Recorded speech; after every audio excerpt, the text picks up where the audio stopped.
His wife left the party with another man, Wajid, and looked him dead in the eye in front of her colleagues, her sister, and everyone who would remember it, and told him it just happened. And he said all right. Not because he was broken, not because he had nothing left to say, but because some men already know something the room doesn't. And the ones who know it the deepest are always the quietest in the moment it matters most. This is the story of a quiet man, a history teacher, a man who drove the same car for 11 years, ran a chess club, and got treated like furniture in his own marriage by a woman and her family who confused his patience for weakness and his stillness for surrender. They humiliated him publicly, dismantled him privately, and built their entire sense of superiority on ground they didn't own. Ground that, as it turned out, he did. What they didn't know was that his grandmother had left him something none of them knew about, something that had been sitting quietly, generating income, housing tenants, and waiting, the same way he had been waiting, for the moment it would finally mean everything. And the most devastating part? The two women who spent 5 years convincing his wife he was nothing, they'd been living in it. If this story is already pulling you in, hit that like button right now and subscribe so you never miss a story like this one. We drop new narratives every week, and trust me, you do not want to be late to these. And drop your city in the comments. Where are you watching from today? Let's see where this community is tuned in from. Now let me take you all the way back to where this started. A rooftop in Memphis on a summer night, a man in a good blazer standing at a bar by himself, and a room full of people who had absolutely no idea what they were looking at. The rooftop sat on the 14th floor of the Meridian Tower, and on a clear Memphis summer night it looked like something out of a magazine that Raymond Booker had no particular interest in reading. String lights hung between iron posts, a jazz quartet worked through something low and easy in the corner, the kind of event where everybody's drink was sponsored and everybody's smile was managed, where the air smelled like expensive cologne and ambition and just enough river breeze to make it all feel earned. Raymond arrived at 8:15 in the navy blazer Keisha had picked out 3 Christmases ago, the one she said made him look distinguished. He had ironed his shirt himself that morning, the way he always did, slow and careful, the same way his grandmother Ida May taught him. He looked fine. He knew he looked fine. It didn't matter. The hostess at the door didn't have his name on the list for a full 45 seconds. He waited without expression while she scrolled. A couple moved past him and straight through without stopping.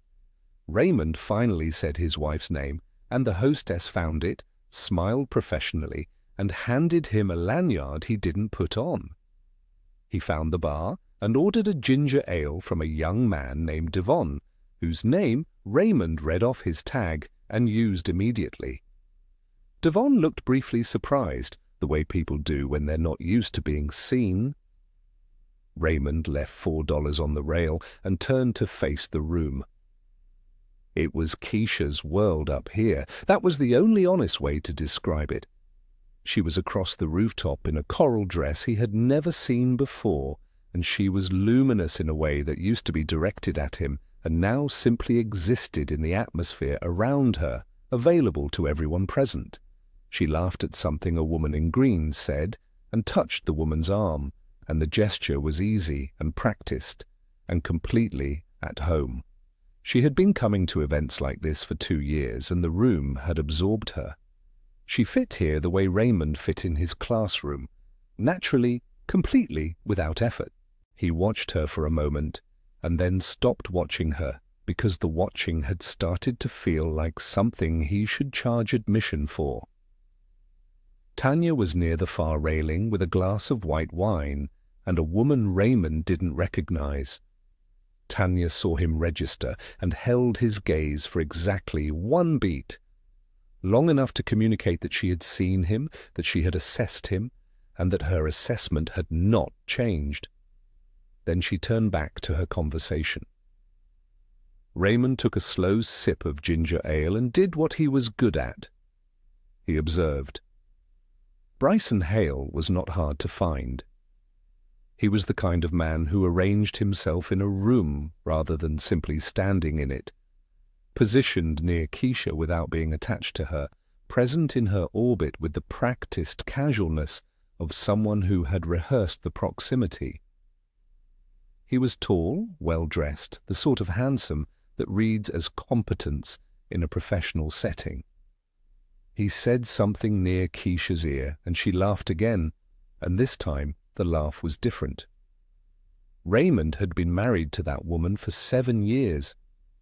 He knew the difference. He finished the ginger ale, ordered another, talked for 20 minutes with an older gentleman named Curtis, who turned out to be the father of one of the company's graphic designers and who had opinions about the Memphis Grizzlies that Raymond found genuinely reasonable. It was the best conversation he had at the party. At 9:43, Keisha collected her purse. Raymond saw it from across the room, the small, practiced motion of a woman who had decided. Bryson moved alongside her naturally, as if they had synchronized without needing to discuss it. They moved toward the elevator together, and it was the together that Raymond felt land somewhere below his sternum, quiet and heavy and final. He crossed the rooftop without hurrying. He reached them just as the elevator doors opened, the soft chime cutting through the jazz. Keisha turned and faced him. Her expression was composed. It was not the expression of a woman caught. It was the expression of a woman who had already written the script and was now simply delivering her lines on schedule. Bryson looked at the elevator floor. 2 of Keisha's colleagues stood close enough to hear. Her director, a woman named Sandra, had turned instinctively toward the small gravity of the moment. Tanya had migrated without appearing to move and stood at the edge of what was happening, her wine glass held at her collarbone like a prop. Keisha spoke first, and she spoke quietly, and she spoke clearly. "Raymond, it just happened. Don't make this into something." The elevator held its doors open. The jazz quartet finished a phrase and started another. Raymond looked at his wife. He looked at her the way he looked at a student who had just told him something they believed completely and had gotten entirely wrong. Not with anger, not with grief, not with the kind of pain that needs an audience. With something quieter than all of those things, something the room didn't have a category for. He reached up and adjusted his lapel. "All right," he said. One word, flat and even and absolutely still. Keisha held his gaze for one more second, then stepped into the elevator. Bryson followed without looking up. The doors closed. The room released a breath it hadn't admitted to holding. Tanya's expression settled into something that looked like satisfaction. Sandra turned away. The jazz continued. Raymond stood where he was for a moment, then turned and walked back toward the bar. He set down his empty glass. He thanked Devon. As he passed the far railing, he caught the tail end of Tanya's conversation with the woman in green. Something about her mother's apartment, how much she loved the neighborhood, how their place on Maple was the best thing that had happened to Patricia in years. Raymond didn't stop walking. He rode the elevator down alone, retrieved his keys from the valet, and settled into the Camry. He adjusted the mirrors the way he always did. Drove home on streets he had known since he was 9 years old, past the barber shop and the old church and the corner where Ida May used to buy her sweet potatoes from a man with a truck. He slept 7 hours, undisturbed. The Camry knew every street in this city, and so did Raymond, though nobody at that party would have believed it. To understand the night on that rooftop, you had to go back. Not just to the party, not just to Prestige Group, but all the way back to the beginning, to the man Raymond Booker actually was before the world decided what he was worth. Raymond had grown up in the South Memphis neighborhood, where his grandmother, Ida May, kept a house so clean you could eat off the porch steps. He had gone to college on an academic scholarship, studied history because it genuinely fascinated him, and come home to teach it because he genuinely believed that mattered. 17 years at Whitehaven High, 17 years of the same classroom, the same chess club, the same hallway where former students stopped him to say he had changed something in them.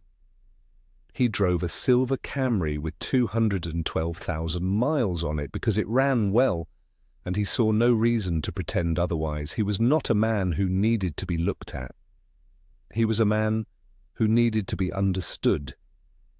And for a while, Keisha Williams had understood him completely. She had met him at a mutual friend's cookout 11 years ago, laughed at something he said before she even looked up to see who said it, and spent the next 3 hours sitting beside him on a cooler, talking about everything. She told people for years afterward that she knew on that cooler. Raymond believed her because he had known too. They married quietly, a ceremony at Greater Calvary Baptist, with family and close friends, pot roast and sweet potato pie at the reception, and a honeymoon in Savannah that cost less than Patricia's church hat. Keisha taught middle school science at the time, and they were two teachers in a small house who didn't need much because they had each other, and that had been enough. Then Keisha got the Prestige Group offer. The salary was real, the opportunity was real. Raymond had encouraged her without reservation because he loved her, and she was talented, and she deserved it. What he hadn't anticipated was the velocity of the change. Prestige Group didn't just give Keisha a paycheck, it gave her a vocabulary. Words like ceiling and trajectory and alignment, words that had never been in their kitchen before, words that arrived like furniture that didn't match anything they already owned. Patricia noticed first. Of course she did. Patricia Ann Williams had spent 40 years as a school administrator, which meant she had spent 40 years identifying which people in a room could be managed and which could not. She had tolerated Raymond when Keisha was a teacher because they were the same, and sameness is forgivable. But the moment Keisha stepped into a world with new coordinates, Patricia recalibrated with the precision of a woman who had been waiting for exactly this opening. It started softly. Sunday dinners at Patricia's house on Almeida Road, where the comments arrived wrapped in love. "Raymond is so steady," she would say, in a tone that turned steady into a diagnosis. "That man is faithful as a clock." She would say it while looking at Keisha, not Raymond, making sure the daughter received the message the son-in-law was not meant to intercept. Tanya was louder about it, the way she was louder about everything. "Keisha, I'm just saying, you're out here moving up, and he's at the same school he's always been at. At some point you have to ask yourself what the plan is." Tanya would say things like this, in the kitchen, while Raymond was in the next room, at a volume calibrated to travel through walls. She was not subtle because she didn't need to be. She had her mother's authority behind her and her sister's attention in front of her, and that was enough. The phrase that finally stuck came on a Sunday in early October during a dinner where Patricia had made oxtails and the gospel station played low from the counter radio. Keisha had been talking about a campaign she was leading at Prestige Group, something she was proud of, and Patricia had listened with her hands folded and her head tilted in that way she had. "Baby, I am so proud of you," Patricia said. "You were always the one with the vision." "Raymond is a good man. He is. He's just comfortable, not ambitious. And comfortable and ambitious can't always go the same direction." The table went quiet for a moment. Then Patricia mentioned her new apartment. She had moved to Maple Avenue 6 months prior, closer to Tanya, a nice building in a neighborhood that was changing for the better. The landlord was invisible, she said. Never bothered anyone, just cashed the checks. She loved it there. Raymond passed the rolls. He had heard her say it. It registered the way background music registers, present, processed, filed somewhere without a label. He was thinking about a student who had missed 3 consecutive chess practices, a boy named Darius, whose home situation Raymond had been quietly monitoring for weeks. He was not thinking about Maple Avenue. Keisha stopped defending him that winter, not in a single moment, in the slow, cellular way that a conviction dissolves when nobody waters it. Raymond noticed the change and did what he always did. He doubled down on being present. He cooked dinner on Tuesdays, called to check in during her lunch break, left the kind of notes he knew she used to love. He brought her flowers on a Tuesday in February for no reason at all. Yellow ones, her old favorite. She left them on the counter. He watched them open, and then droop and then curl at the edges over the course of a week. And he never said a word about it. 5 years of flowers nobody wanted, and 1 voicemail Raymond kept forgetting to return. The name Bryson Hale entered their marriage the way most dangerous things do. Quietly, casually, attached to something innocent. Keisha mentioned him first on a Thursday evening in January, 18 months before the rooftop party. She was telling Raymond about a campaign meeting that had run long, and Bryson was simply the manager who had run it. She said his name once, in passing, the way you mention a co-worker's name when the co-worker is not the point of the story. Raymond was grading papers at the kitchen table and nodded without looking up. A month later, Bryson came up again, then again after that. His name began appearing in Keisha's stories the way a recurring character appears in a series, first as background, then as a presence, then as someone the audience was expected to already know. Raymond noticed the frequency the way you notice a sound that's been there a while before you consciously register it. And then she stopped mentioning him altogether. And that was the thing that Raymond actually filed away. The first prestige group event Raymond attended as her husband was a winter mixer at a hotel ballroom downtown, and he had worn his good blazer and arrived ready to be present. Keisha had introduced him to 3 people in the first 10 minutes and then drifted the way water drifts toward its own level. Raymond ended up in a corner conversation with an elderly man named Theodore, whose daughter worked in Keisha's department, and they talked for 45 minutes about Memphis history and the old Stax Records building and Theodore's years working at the port. It was genuinely one of the better conversations Raymond had that season. He did not tell Keisha that. He understood somehow that it would not land the way he meant it. The second event was worse. A spring awards reception, and this time Raymond stood near the bar for a full hour before Keisha remembered to loop back to him. He watched her across the room, animated, laughing, fluent, in a language that had no equivalent in their home. And he understood with cold clarity that he was not a guest at his wife's party. He was a footnote. Patricia and Tanya accelerated through that spring like a front moving in. They began arriving at the house on Saturday mornings without calling ahead, which was a thing that had never happened in the first 4 years of Raymond and Keisha's marriage, and which now happened with the regularity of weather. They brought opinions with them the way other people bring food. Opinions about the furniture arrangement, the neighborhood, the fact that Raymond and Keisha were still in this house when Keisha was clearly ready for something bigger and better. They did not say Raymond's name during these conversations. They didn't need to. His name was everywhere in what they didn't say. The gathering that broke something open happened on a Saturday in March at Patricia's cousin Lorraine's house in Cordova, a house with a 3-car garage and a backyard large enough for the tent they had set up, and everyone dressed like they were celebrating something, even though it was just a birthday.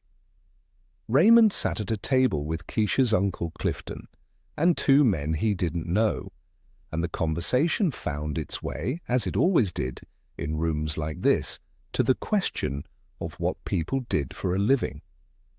Raymond said he taught history at Whitehaven High. The table did not go cold exactly, it went careful. One of the men said that was noble. The other said his wife had tried teaching and couldn't take it. Clifton, who had always been kind to Raymond, changed the subject quickly. But Patricia's voice carried from two tables over, clear and unbothered as a bell. "Teachers are saints," she said, to no one in particular, and everyone who could hear. "But saints don't build wealth. That's just the truth of it." Laughter, soft and complicit, moved through the nearby tables. Raymond picked up his fork and ate his food. He did not look up. He did not respond. He stored the moment in the same place he stored all the others, somewhere deep and organized, a cabinet in himself that he didn't open often but never forgot the contents of. It was around this same time that he noticed the address on a form Keisha left on the kitchen counter. A Prestige Group benefits document, partially filled out, listing Patricia's Maple Avenue address as Keisha's primary residence. Raymond looked at it for a long moment. He knew what the housing subsidy required. He knew their actual address. He set the form back down exactly where he found it and said nothing. He was not certain what he was waiting for.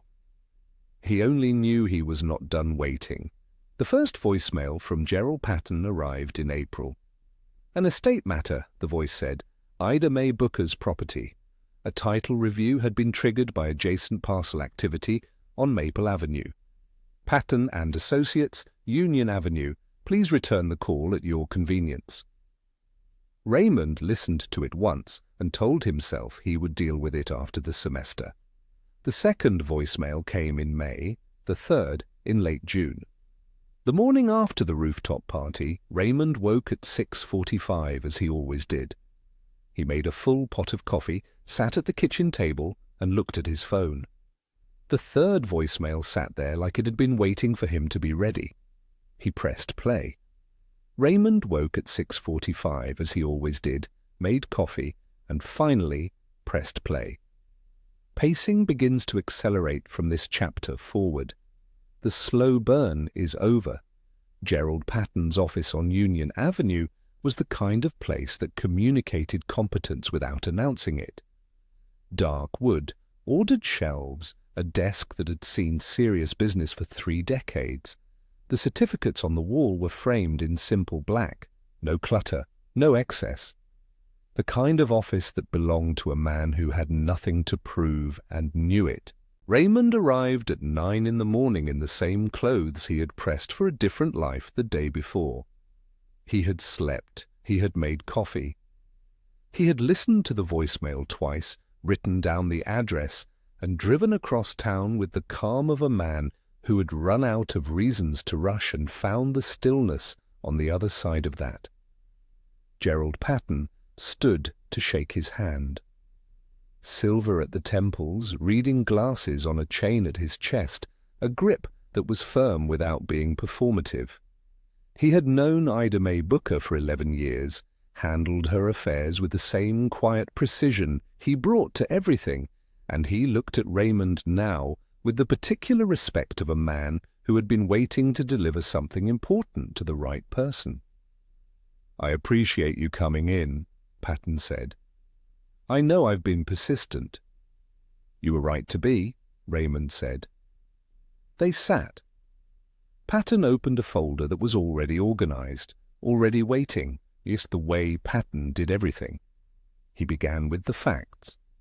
Ida May Booker had passed 14 months prior, and her estate had entered probate administration through the CLE Family Trust, a structure she had established in 2009 with Raymond listed as sole beneficiary. The primary asset of that trust was a residential property, 12 units, located at 14 Maple Avenue in Midtown Memphis. The building carried no mortgage, no lien, and no encumbrance of any kind. Ida May had paid it off in 2014 and had never told a living soul, which Patton said with the faintest trace of admiration. The current appraised value was $2.1 million. Raymond heard the number and did not move. Patton continued. The property had been generating rental income throughout the probate period, $19,200 per month, deposited automatically into the CLE trust account at Pinnacle Bank. The account balance, after 14 months of accumulation and minimal administrative costs, currently stood at $268,000. Raymond had not touched a dollar of it because Raymond had not known it existed. Patton slid a document across the desk. The current rent roll, 12 units, 12 tenants, monthly amounts, tenancy start dates. Raymond picked it up and read from the top. He moved down the list the way he moved through anything, methodically, without rushing. He reached Unit 7, Patricia Ann Okafor Williams and Tanya Marie Williams. Tenancy commenced 24 months prior. Monthly rent, $950. He read it again. Then he set the paper down flat on the desk and sat very still for a long moment. Patton waited. He did not fill the silence. He understood, with the professional instinct of a man who had delivered life-altering information many times before, that some moments required room. Raymond looked up. His voice, when it came, was measured and even. "That's my mother-in-law," he said. "And her sister." Patton nodded once. "I recognized the address when the title review flagged it. I wasn't certain of the connection until I cross-referenced the tenant contact information against your household records in the estate file." Raymond thought about the form on the kitchen counter. Keisha's Prestige Group Housing Subsidy application, the one he had set back down without comment. Patricia's Maple Avenue address listed as Keisha's primary residence. He thought about what that address had been used to anchor. The car note, the subsidy, the entire scaffolding of a benefit Keisha was not entitled to claim. He thought about Patricia at the dinner table, oxtails and gospel radio, talking about her ghost landlord who never bothered anyone and just cashed the checks. He understood now why the number had never moved. He understood now what Ida May had built, quietly, without telling anyone, the way she did everything that mattered. He understood, sitting in Gerald Patton's ordered office on Union Avenue, exactly what the word "all right" had always been capable of meaning. Patton moved to the next item without being prompted.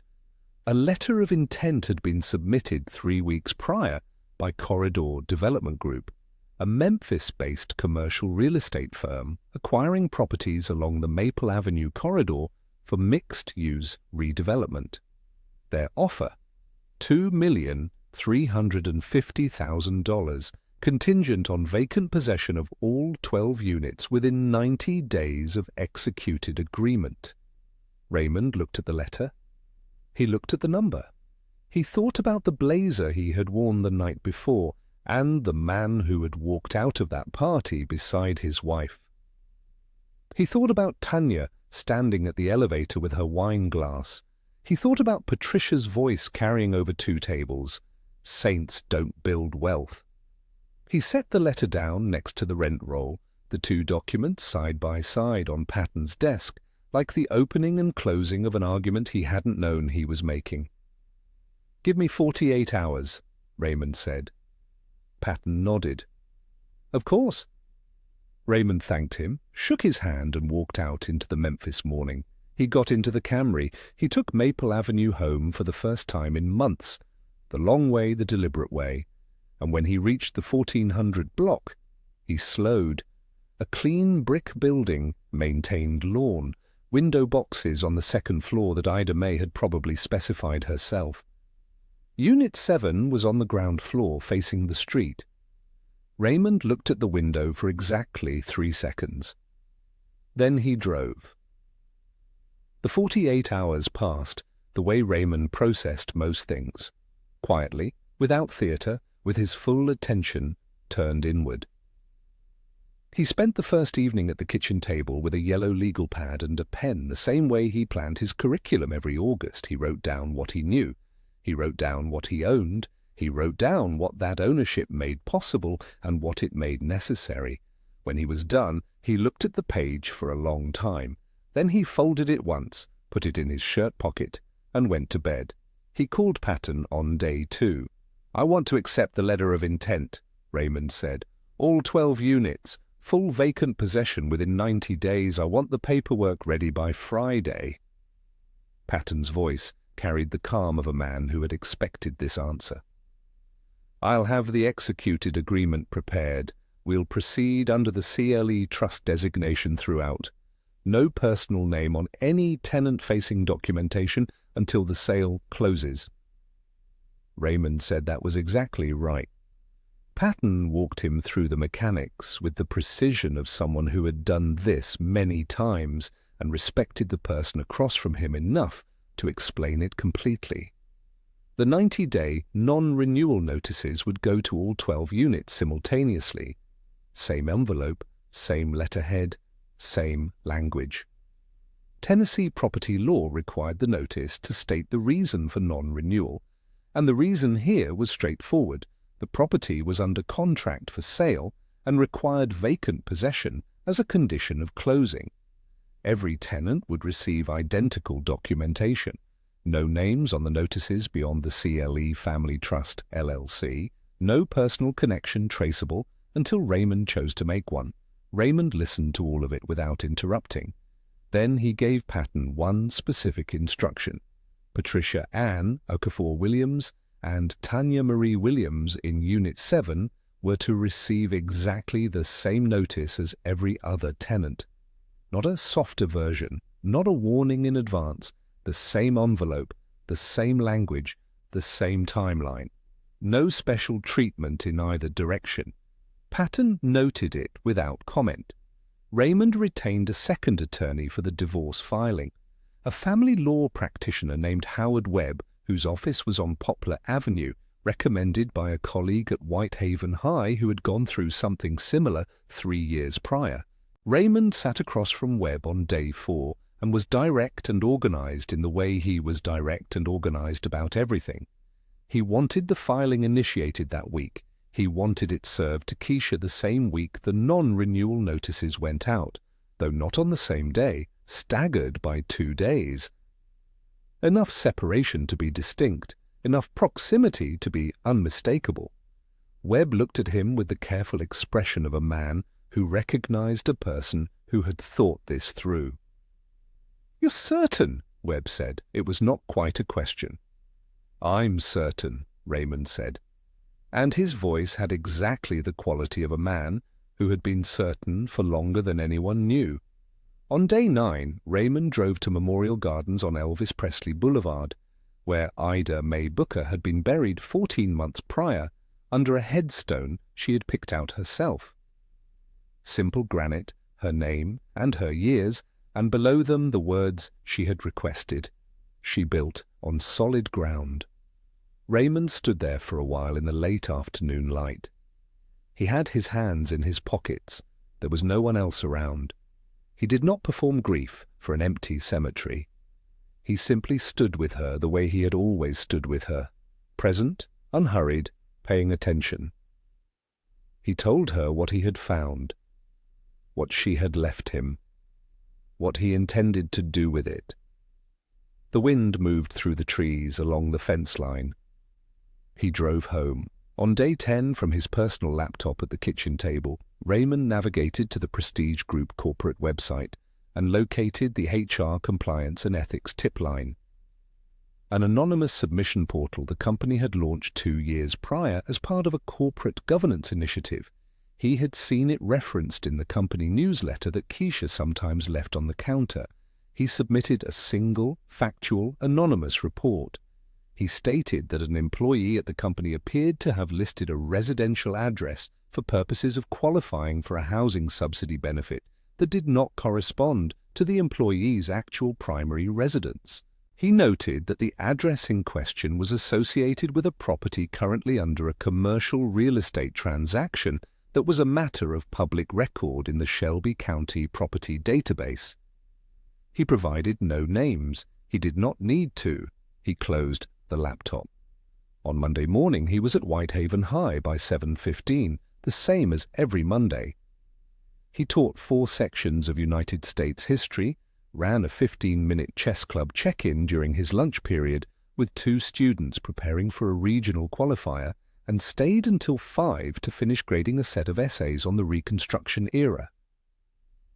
He drove home in the Camry, made a plate of leftover rice and pork chops, graded 3 more papers. On Wednesday morning, he met Patton at the office to review the final documents. Everything was in order, clean and precise the way Patton did everything. Raymond signed where indicated. He did not hesitate on a single line.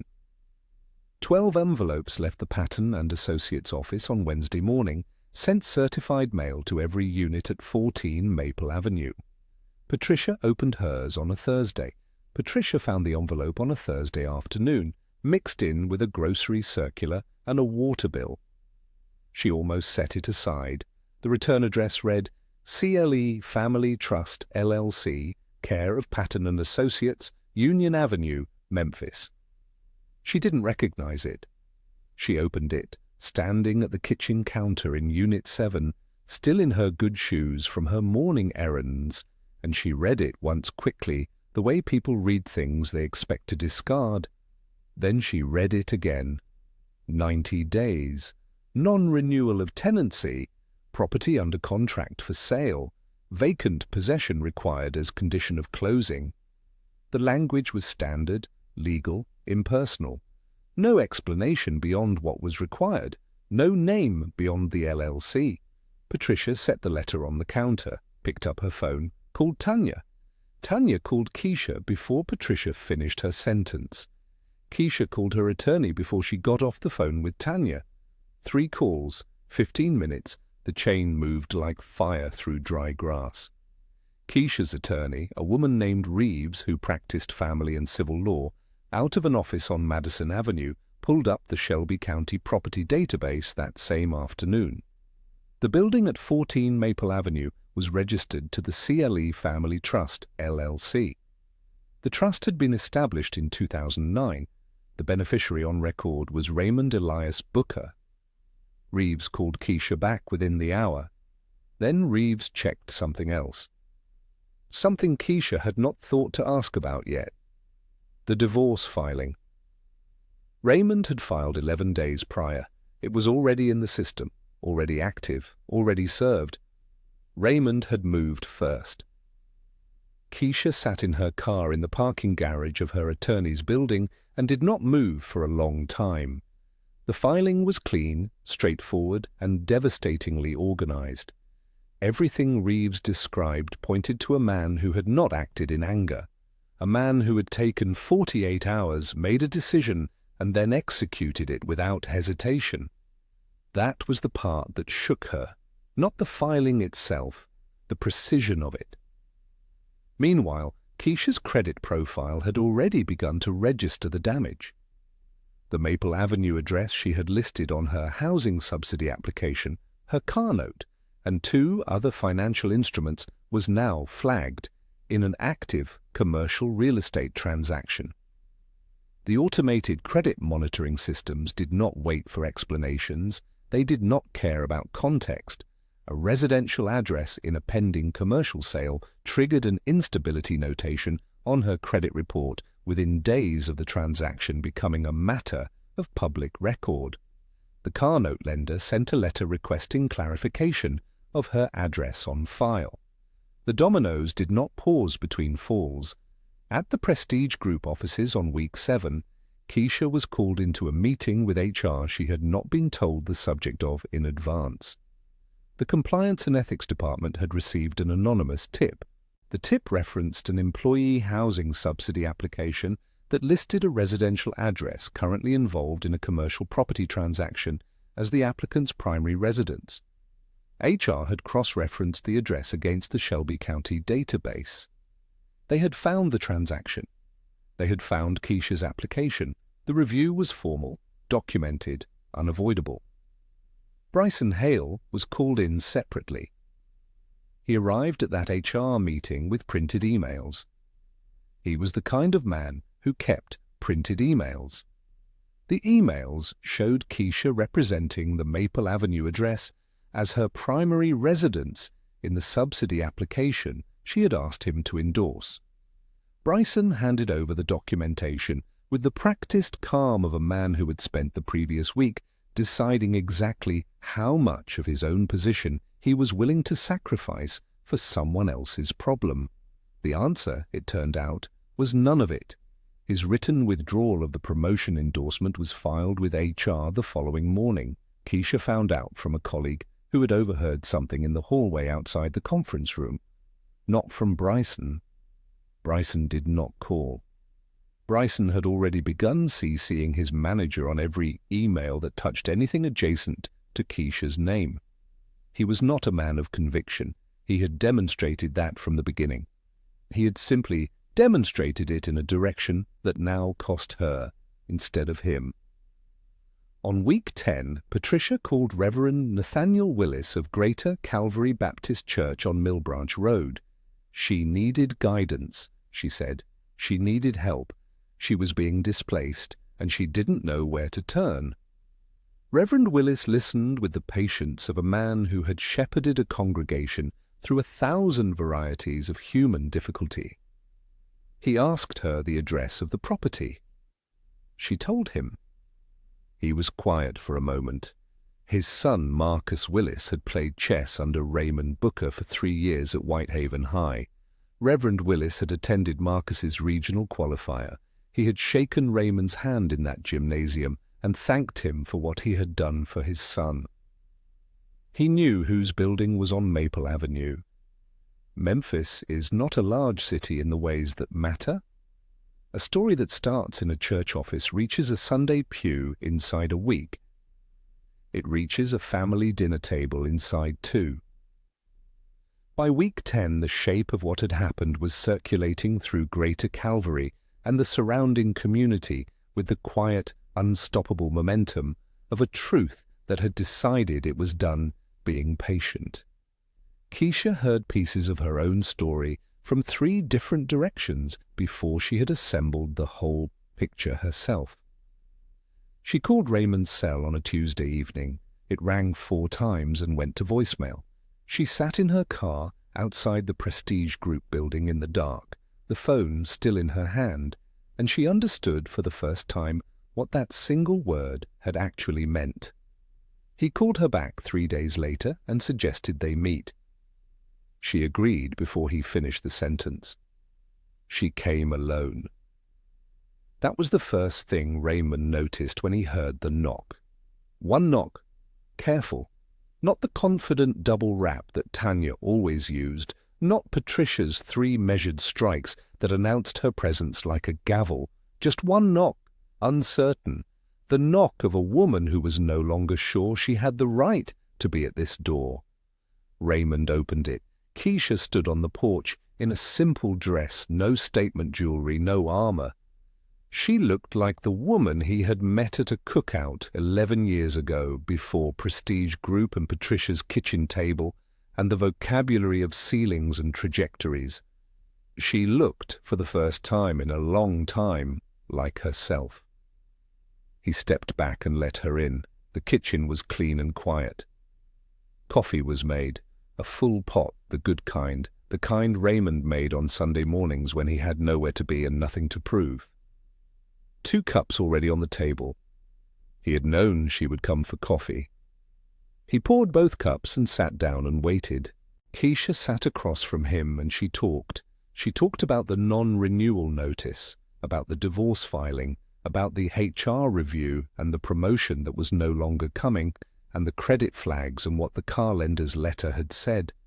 She talked about Bryson's written withdrawal, which she described in a tone that was more exhausted than wounded, because she had already processed the specific quality of Bryson Hale's character long before the HR email confirmed it. She talked for almost 10 minutes without stopping. Raymond did not interrupt her once. He sat with his hands around his cup, and he listened the way he listened to everything, completely, without preparing his response while she was still speaking. He let her finish the last sentence. He let the silence after it settle for a full moment. Then he began. His voice was low and even, the same register he used when he was explaining something important to a student. Not talking down, not performing authority, just delivering information that deserved to be heard clearly. He told her about Ida May, about the estate, about the 3 voicemails he had kept meaning to return. He told her about Gerald Patton's office on Union Avenue and the folder that was already organized and waiting, the way Patton did everything. He told her about the CLE Family Trust established in 2009 and the 12-unit building at 14 Maple Avenue, fully paid, no mortgage, no lien, appraised at $2.1 million. He watched her face as the address landed. He gave her a moment with it. Then he continued. He told her about the tenant roll. He described how Patton had slid it across the desk. He described scanning it from the top, unit by unit, and reaching Unit 7. He did not rush this part. He let every word carry its full weight. Patricia Ann Okafor Williams and Tanya Marie Williams, 24 months, $950 per month. Keisha went very still. Then Raymond did something she had not expected.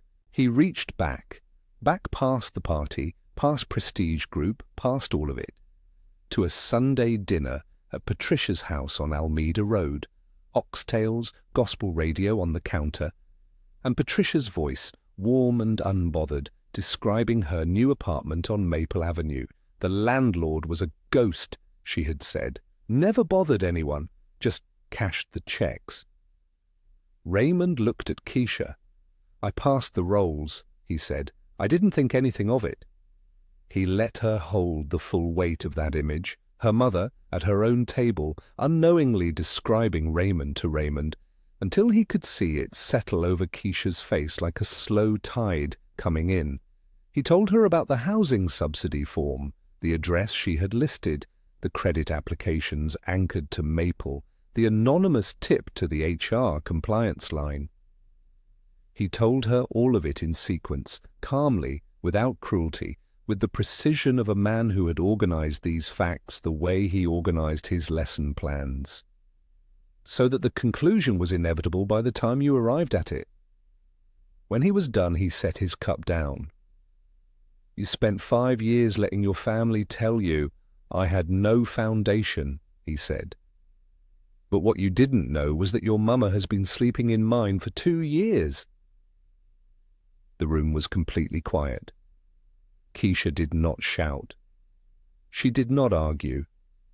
She did not reach for the version of herself that would have deflected or reframed or found the language to make this his failure. That version of her had nothing left to stand on.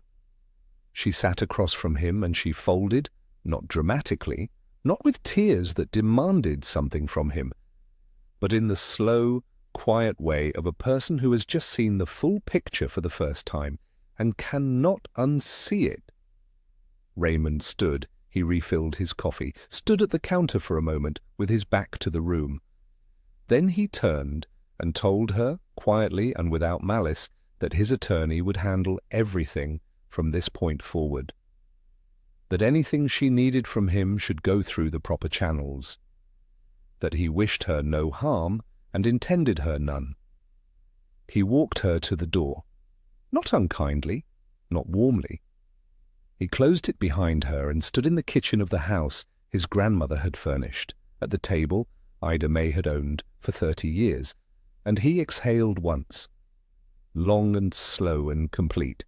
The building sells on a Tuesday. Raymond is teaching 4th period when it closes. The building on Maple Avenue sold on a Tuesday morning in October.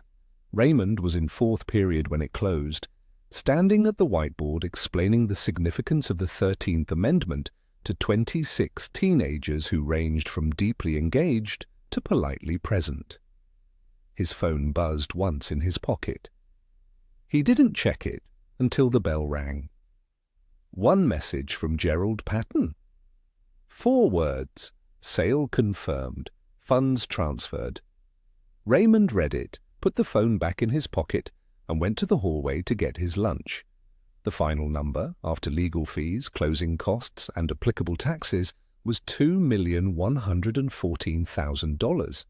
It sat in the CLE trust account at Pinnacle Bank like something Ida May had built and then simply covered with a cloth and left in a room for Raymond to find when he was ready. He was not flashy about it. He was not dramatic about it. He called Patton, confirmed the transfer, thanked him for everything, and drove home in the Camry. The Camry had new tires. That was the only visible difference. The full picture of what had happened to the people who had spent 5 years measuring Raymond Booker and finding him insufficient assembled itself in the months that followed. Not in one dramatic moment, but in the quiet, conclusive way that consequences tend to arrive when the legal system has been involved. Keisha's HR investigation closed in November. The findings were formal and documented. She was required to repay the full value of the housing subsidy she had received under the fraudulent address. 14 months of benefit, totaling just over $6,000. The promotion she had been pursuing for 2 years was permanently withdrawn and frozen from consideration for a period of not less than 18 months. Her professional reputation at Prestige Group survived, technically, in the sense that she still had a job. But everyone in that building knew. The hallways have a way of holding that kind of information. Bryson Hale requested a transfer to the Nashville office in December. It was approved quickly. Patricia and Tanya vacated Unit 7 at 14 Maple Avenue by the end of the 90-day window as required. They relocated to a 2-bedroom rental in Bartlett, 40 minutes outside of Memphis. Market rate. No grandfathered lease terms. No ghost landlord who simply cashed the checks and left them alone. Just a standard lease at current prices in a zip code that required 40 minutes of highway driving to reach the parts of the city where their lives had been centered. Patricia did not call Raymond. Raymond did not call Patricia. There was nothing left to say that the paperwork hadn't already said more precisely. In February, Raymond sat with Gerald Patton for the last time on the matter of Ida May's estate. He had made a decision about a portion of the funds, and he wanted it documented and executed properly. The Ida May Booker Memorial Scholarship would be established through the Memphis Public Schools Foundation, $25,000 annually, awarded to one graduating senior from a Memphis public high school who intended to pursue a career in education, teaching, counseling, administration, or school social work. Anything that put them in a building with children and a genuine commitment to stay. Patton prepared the paperwork without comment. Raymond signed it the same way he signed everything, without hesitation, without ceremony.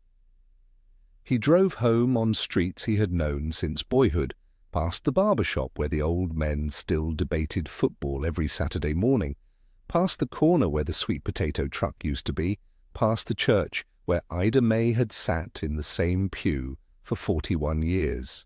He thought about her the way he always thought about her, not with grief, not with sentimentality, but with the specific respect of a man who understood, finally and completely, what it meant to build something on solid ground. At Marcus Willis's college send-off dinner at Greater Calvary Baptist in March, Raymond sat across from Reverend Willis and ate a plate of baked chicken and candied yams and talked about Marcus's plans with the genuine warmth of a man who had watched that boy grow from a nervous 8th grader who couldn't hold his rook to a young man heading to Tennessee State on a full academic scholarship.